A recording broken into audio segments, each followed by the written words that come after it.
이처럼 인생의 모든 즐거움도 잠깐이요 고통도 잠깐이지만 중요한 것은 영원한 것을 붙들 줄 알아야 한다는 것입니다. 그 영원한 것이 뭐냐는 거예요. 그 영원한 것을 붙들 때 우리는 시들지 않는 꽃처럼 절망하지 않는 인생이 될 줄 믿습니다. 베드로 사도도 이 이사야가 선포했던 이 말씀과 똑같은 말씀을 합니다. 베드로전서 1장 24절 다 같이 읽어볼까요? 그러므로 모든 육체는 풀과 같고 그 모든 영광은 풀의 꽃과 같으니 풀은 마르고 꽃은 떨어지되. 아멘. 베드로가 이 말씀을 선포할 때도 예수님을 믿는 성도들이 로마의 네로 황제의 핍박으로 인하여 굉장한 혼란과 고통 가운데 있었을 때입니다. 네로 황제는 기원 64년에 로마 시내에 불을 지르고 그 화재의 주범을 기독교인으로 돌렸습니다. 그것을 볼모로 하여 기독교인들을 잡아서 온갖 고통과 온갖 극악한 방법으로의 핍박이 자행된 것이죠. 이렇게 예수 믿는다는 것 때문에 우리의 삶이 이렇게 고달프고 미래가 불투명하고 절망 가운데 언제 죽을 줄 모르는 두려움 가운데 놓인 그 성도들에게 베드로가 선포하는 것입니다. 신앙이 흔들리고 믿음이 흔들리는 이기식 속에서 이 성도들에게 우리가 영원히 붙잡아야 할 것은 하나님의 말씀밖에 없다고 이사야처럼 선포하고 있는 거예요. 로마는 기독교인들을 고문하고 죽여 없애버리려고 핍박했지만 그러나 하나님의 말씀은 로마 전체 인구의 5%도 안 된 성도들과 함께 지금은 로마를 중심으로 하여 세계 수십억 명의 기독교인들이 하나님의 이름을 부르고 있는 것입니다. 이게 역사입니다. 그렇게 잔혹하게 기독교인들을 다 말살시키려고 했지만 하나님의 역사는 사라지지 않습니다. 오히려 왕성하게 꽃을 피워 인류 문명을 이끌어가고 있는 것이죠. 그렇다면 여러분, 오늘을 살아가는 우리 성도들에게도 하나님의 말씀이 필요한 이유가 뭘까요? 왜 우리가 하나님의 말씀을 붙잡아야 할까? 그것은 오늘 본문 6절의 말씀처럼 모든 육체는 풀이요 그의 모든 아름다움은 들의 꽃과 같으니. 아멘. 그렇습니다. 우리는 풀과 같은 인생이라는 것을 깨닫게 하려고 말씀을 주십니다. 말씀을 붙잡을 때 내가 별거 아니구나. 내가 뭐 잘났다고 키가 크다고 돈이 많다고 뭐 권세가 있다고 큰소리 뻥뻥 치는 것 같아도 하나님의 말씀 앞에 내 자신이 별게 아니구나. 내 자신을 발견하게 하시는 거예요. 여러분, 사람의 육체도 풀과 같습니다. 사람의 아름다움도 들의 꽃과 같아요. 잠시 피었다가 지고 마는 것이죠. 우리의 육체는 싱싱하게 왕성하게 사는 것 같아도 세월과 함께 금방 시들어져 사라져버리는 들의 꽃과 같다는 것입니다. 한나라의 역사서인 소무전에는 우리 인생을 초로 인생이라 이렇게 했습니다. 초로 인생이란 풀잎에 맺힌 이슬과 같이 덧없는 인생을 말하는 것입니다. 아침에 풀잎에 맺힌 이슬은 햇빛이 나면 아무런 흔적이 없이 사라져버린 것처럼 우리 인생이 초로와 같다는 것입니다. 하나님의 말씀 없이 살아가는 인생이 바로 초로와 같은 인생이라는 것입니다. 그래서 주님께서 마태복음 27장 26절 27절에 나의 이 말을 듣고 행하지 아니하는 자는 그 집을 모래 위에 지은 어리석은 사람과 같으니 비가 내리고 창수가 나고 바람이 불어 그 집에 부딪힘에 그 무너짐이 심하니라. 말씀이 없이 살아가는 인생은 바람이 불고 창수가 나면 그 무너짐이 심하다는 것입니다. 그러니까 말씀이 우리 인생을 세워주는 것입니다. 수많은 환난과 풍파와 고난과 절망의 두려움이 몰려와도 끄떡 한껏 넘어지지 않고 우뚝 서서 묵묵하게 주의 길을 걸어갈 수 있는 것은 하나님의 말씀이 우리를 붙들어주기 때문입니다.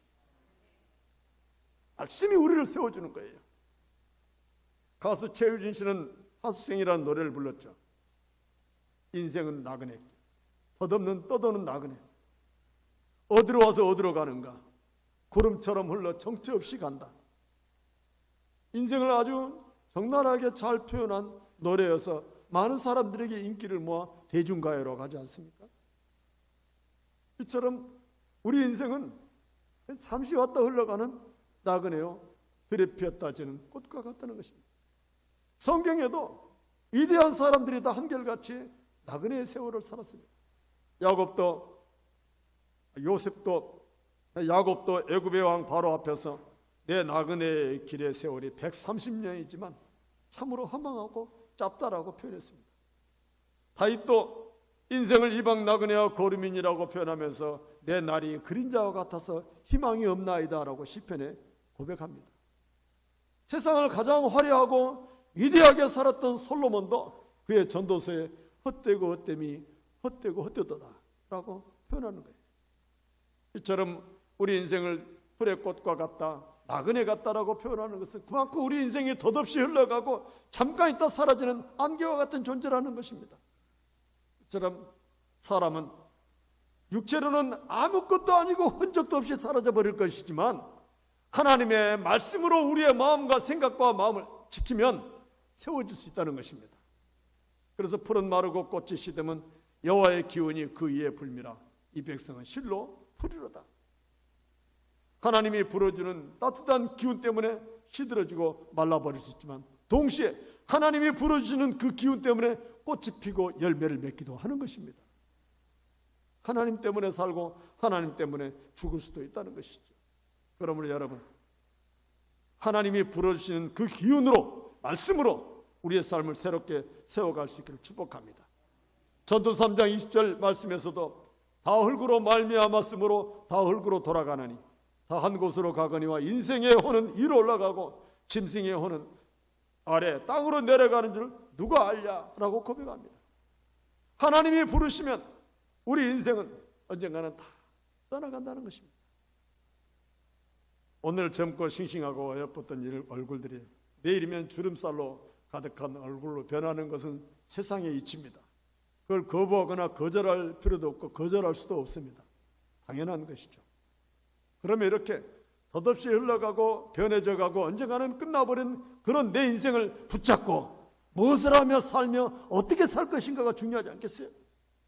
내가 무엇을 남기고 어떤 흔적을 남기고 주님 앞에 어떤 모습으로 새겨지고 내가 주님을 만날 것인가, 그것이 오늘날 우리의 과제라 할 수가 있을 것입니다. 어떤 분은 나는 아직 건강하고 젊으니까 나는 아직도 내게는 생명이 많이 남아있다고 생각할 수 있습니다. 건강도 젊음도 순식간에 다 지나가고 새하는 날이 금방 찾아온다는 것을 깨닫게 하시는 것이 하나님의 말씀입니다. 그래서 하나님의 말씀 앞에 겸손하게 낮아지면서 더 멀리, 더 높게, 더 위대하게 세상을 살아갈 수 있도록 도와주시는 거예요. 그러면 풀과 같은 우리 인생에 어떻게 꽃이 피게 하는가? 보면 7절을 다시 한번 읽을까요? 7절 시편 19편 7절 시작. 여호와의 율법은 완전하여 영혼을 소생시키며 여호와의 증거는 확실하여 우둔한 자를 지혜롭게 하며. 아멘. 그렇습니다. 하나님의 말씀을 떠난 인생은 우둔할 수밖에 없습니다. 아담과 하와가 하나님의 말씀을 외면하니까 선악과가 먹은직스럽고 보암직스럽고 탐스럽기까지 했습니다. 하나님의 말씀을 아담과 하와가 붙들었다면 선악과가 보암직스럽든지 먹은직스럽든지 아무리 탐스럽든지 나와 상관없이 묵묵히 하나님의 말씀을 붙잡고 에덴 동산에서 하나님과 동행하며 평안하게 살 수 있었을 것입니다. 그런데 아담과 하와가 하나님의 말씀을 외면하니까 그것이 그렇게 보암직스러운 거예요. 그렇게 먹음직스러운 거예요. 그 유혹에 이끌리면 감당할 수가 없는 거예요. 이것이 바로 우리가 살아가는 세상입니다. 말씀이 없으면 세상 것이 화려하게 보입니다. 그러나 말씀이 있으면 세상 것이 부질없어 보입니다. 말씀이 우리 안에 있으면 돈이 많네, 힘이 있네, 권력이 있네, 뭐 어쩌네, 부질없어요. 말씀이 우리 안에 가득 채워 있으면 세상 것이 별 볼 일 없어 보여요. 그게 말씀의 이력이에요. 그러므로 우리가 말씀에 붙들려 있으면 세상 것에 미혹을 받아서 이끌림을 당하고 고난과 절망 가운데 빠지지 않는다는 것입니다. 그래서 말씀이 있으면 어떤 절망 가운데도 우리가 일어서게 되는 것이죠. 말씀이 힘이요 말씀이 능력이며 말씀이 바로 우리가 살아갈 힘이 되어주는 것입니다. 하나님의 말씀으로 자기 민족을 세웠던 유태인의 일화가 있습니다. 주 70년에 로마군이 예루살렘을 함락시켰습니다. 주 70년에 그 화려했던 예루살렘 성전은 완전히 무너져버리고 파괴됐습니다. 성전은 불태워지고 성 안에 살고 있는 9만 명의 유태인은 다 학살당했습니다. 살아남은 사람은 뿔뿔이 흩어져 예루살렘을 떠나 포로가 되거나 끌려가는 비극이 시작된 것이죠. 이때 로마 장교에게 예루살렘 성의 지주가 된 이 요하난 벤 자카이 랍비라고 하는 분이 로마 장군을 찾아와서 우리가 당신들이 하라는 대로 하고 당신들의 말에 완전히 다 순종할 테니까 내 한 가지만 딱 부탁 들어주세요 그랬어요. 뭐냐 그랬어요. 우리 유태인 랍비가 10명만 살아갈 수 있는 집 한 칸을 주세요. 10명만 살아갈 수 있는 집 한 칸을 주면 우리는 당신이 하라는 대로 다 하겠습니다 그랬어요. 그리고 요하난 벤 자카이 랍비는 모든 예루살렘 성이 다 파괴됐지만 이 10명이 거할 수 있는 집 한 채는 남겨줬어요. 그곳에서 10명의 랍비를 모아놓고 우리 민족을 위해서 10명의 랍비가 하나님의 말씀을 연구하고 하나님의 말씀을 지켜야 한다고 가르칩니다. 그때 많은 다른 백성들은, 다른 동포들은 벤 자카이가 배반자다고 로마 장교와 타협해서 살아남았다고 비난합니다. 그럴지라도 벤 자카이는 10명의 랍비와 함께 더불어서 20년 동안 하나님의 말씀을 후손들에게 가르칠 수 있는 모든 준비를 하게 합니다. 그래서 비록 성은 파괴되고 무너지고 다 죽임을 당하고 뿔뿔이 흩어졌을지라도 하나님의 말씀을 우리가 지켜야 한다고 그 남은 한 칸 집에서 말씀을 연구하고 기도하고 준비하면서 후대들에게 하나님의 말씀을 가르쳤던 것입니다. 자기 민족을 지금은 처참하고 지금은 망하는 것 같아도 지금은 절망이지만 훗날 우리가 가진 이 하나님의 말씀으로 다시 세우리라고 하는 소망을 가지고 말씀을 지켜낸 것이죠. 여러분, 하나님의 말씀이 우리를 세우심을 믿으십시오. 하나님의 말씀이 없으면 다 흔들립니다. 네, 말씀이 없으면 세상 것이 보인다니까요. 육체 것이 보여요. 세상 것이 보이고 육체 것이 보이면 당연히 우리는 넘어질 수밖에 없는 거예요. 그래서 아모스서 8장 11절 말씀에 아모스 선지자는 내가 기근을 땅에 보내리니 양식 없어 주림이 아니며 물이 없어 가람이 아니요 여호와의 말씀을 듣지 못한 기갈이라. 이 백성이 기근을 당하고 고통과 절망 가운데 있는 것은 하나님의 말씀을 듣지 못했기 때문이라는 것입니다. 하나님의 말씀을 놓쳐버렸기 때문이라는 거예요. 조그만 문제가 생기면 죽겠다는 말이 얼마나 저절로 나오는지 모릅니다. 그렇게 수많은 사건과 사고들을 다 어떻게 감당할지 모르겠습니다. 그 사건과 사고로 흘려야 할 눈물들은 또 얼마나 많은지요. 우리 시대 사람들입니다.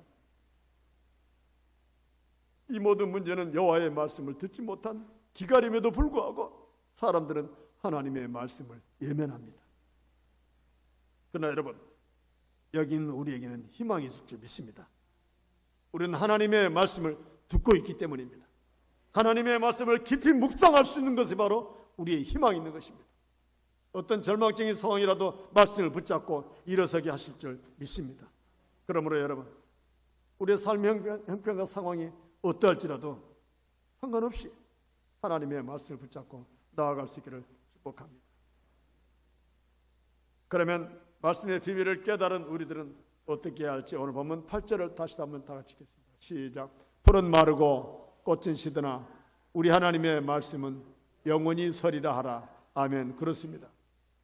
우리를 영원히 세워줄 수 있는 것은 하나님의 말씀입니다. 말씀을 붙잡고 흔들지 않아야 됩니다. 그러므로 우리는 매일 아침 한마디의 성경 말씀이라도 읽고 묵상하면서 오늘 내게 하시는 그 음성을 직접 들을 수 있길 바랍니다. 매일매일 하나님의 말씀을 따라 인도받는 큐티의 훈련이 굉장히 중요해요. 말씀을 붙잡아야 돼요. 모든 인생은 세상을 떠날 때 다 두고 떠납니다. 예수님께서 어떤 부자 청년에게 비유를 들어서 말씀하시죠. 이 부자가 풍년에 큰 소출이 나서 독백하기를 내 영혼아 여러 해 쓸 물건을 많이 쌓아두었으니 평안히 쉬고 먹고 마시고 즐거워하자 합니다. 그때 하나님이 이 부자에게 어리석은 자여 오늘 밤에 내 영혼을 도로 찾으리니 그러면 네 준비한 것이 누구의 것이 되겠느냐라고 하십니다. 이처럼 자기를 위하여 재물을 쌓아두고 하나님께 대하여 부여하지 못한 자가 이와 같다고 말씀하십니다. 악착같이 세상 것을 붙들고 세상 것을 모아봐야 하나님 앞에서는 먼지 날린 건물밖에 되지 않는다는 것입니다. 여러분, 지금 우리 시대 우리는 가장 비참한 대통령을 보고 있습니다. 그분은 서울대학교 대학원 법학과를 졸업하고 사법고시에 합격하면서 서울지검장으로 대한민국의 법을 총괄하는 검찰총장으로 대한민국 국가를 대표하는 20대 대통령으로서 대한민국에 이런 분만한 엘리트는 없습니다. 초고속 급성장에 자신의 인생을 탄탄대로로 올려 세울 수 있는 위대한 사람 아닙니까? 그분이 살아온 직함만 보면 그렇던 것입니다. 대한민국에서 가질 수 있는 것은 다 가지고 권세와 권력을 누릴 수 있는 그분은 지금 어떤 마음일까요? 우리는 그분의 모습을 보면서 우리는 생각해 봐야 됩니다. 초라한 두 평 건방에서 화려한 자신의 인생이 무엇 때문에 이렇게 되었는지 생각해 봐야 돼요. 왜 내가 이렇게 됐는가? 세상 학문을 가지고 세상 방법으로 최고의 삶을 살았을지라도 한순간에 무너질 수밖에 없는 것은, 아니 이미 오래전부터 무너지는 길로 자꾸 갈 수밖에 없는 것은 그 사람 마음 안에 하나님의 말씀이 없기 때문입니다. 하나님의 말씀이 없기 때문에 생각하는 거, 판단하는 거, 결정하는 거, 뭐든 계획하는 것이 자꾸 깊은 수렁으로만 빠져들어가는 거예요. 그게 하나님의 말씀이 없는 인생이에요. 세상 것을 그렇게 가져본 사람은 없을 것입니다. 한순간에. 여러분, 하나님의 말씀이 없기 때문에 그분은 여자를 보는 눈이 없습니다. 하나님의 말씀이 없기 때문에 일어서야 할 때와 앉아야 할 때를 모릅니다. 하나님의 말씀이 없기 때문에 심지어는 부모 말도 안 들어요. 자기 마음대로 살았던 사람이죠.